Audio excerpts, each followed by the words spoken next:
সেখানে ভোটার সংখ্যা 12,36,83,512।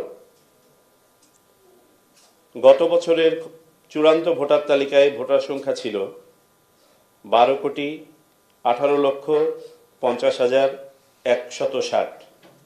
অর্থাৎ এই এক বছরে আমাদের ভোটার সংখ্যা বেড়েছে 18,33,352 জন। আমাদের ভোটার সংখ্যা বৃদ্ধির হার 1.5%। এর মধ্যে পুরুষ ভোটার বেড়েছে 1.9% এবং নারী ভোটার বেড়েছে 1.08%। আমি যদি পুরুষ এবং নারী ভোটারের সংখ্যা আপনাদেরকে আলাদাভাবে তুলে ধরি এবং তৃতীয় লিঙ্গ, বর্তমান ভোটার তালিকায় পুরুষ ভোটারের সংখ্যা, অর্থাৎ আজকে যেটা খসড়া প্রকাশিত হবে সেই খসড়ায় পুরুষ ভোটারের সংখ্যা 6,33,30,103 জন এবং নারী ভোটারের সংখ্যা 6,03,52,415 জন। গত বছরে এই সংখ্যা দুটি ছিল, পুরুষ ভোটার সংখ্যা ছিল 6,21,44,587 জন এবং মহিলা ভোটার ছিল 5,97,04,641 জন। গত বছরে পুরুষ ভোটার সংখ্যা নারী ভোটার সংখ্যার চেয়ে 15,39,946 জন বেশি ছিল।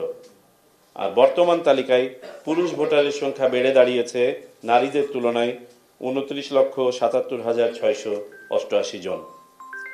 এই হচ্ছে আপনার উপাত্ত।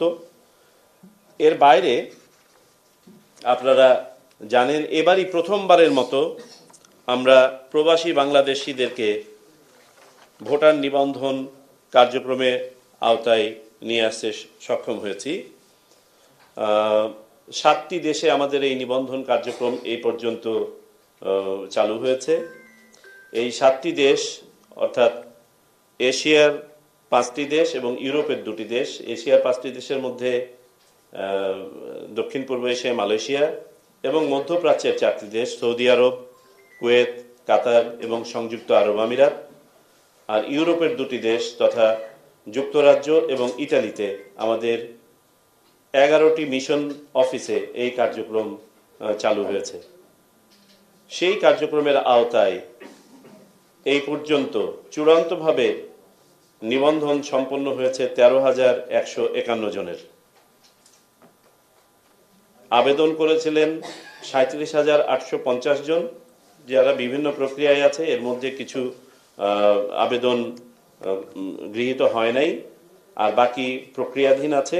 এই পর্যন্ত প্রক্রিয়া সম্পন্ন করা হয়েছে 13,151 জন। যাদের প্রক্রিয়া সম্পন্ন হয় নাই কিন্তু তারা বই পেয়ে যাবেন তদন্ত সাপেক্ষে, তারাও এই তালিকায় সন্নিবেশিত হয়ে যাবেন চূড়ান্ত ভোটার তালিকায়।